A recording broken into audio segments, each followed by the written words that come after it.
আসসালামু আলাইকুম আরহামতুল্লাহি অবারাকাত। আল্লাহর কাছে সম্মানের মানদণ্ড হল তাকওয়া।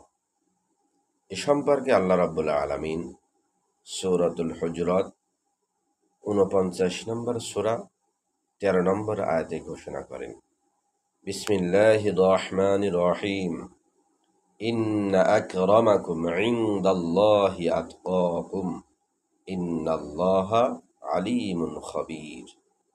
নিশ্চয়ই আল্লাহর নিকট তোমাদের মাঝে সে ব্যক্তি সর্বাধিক সম্মানিত, যিনি তোমাদের মাঝে সবচেয়ে বেশি আল্লাহকে ভয় করে।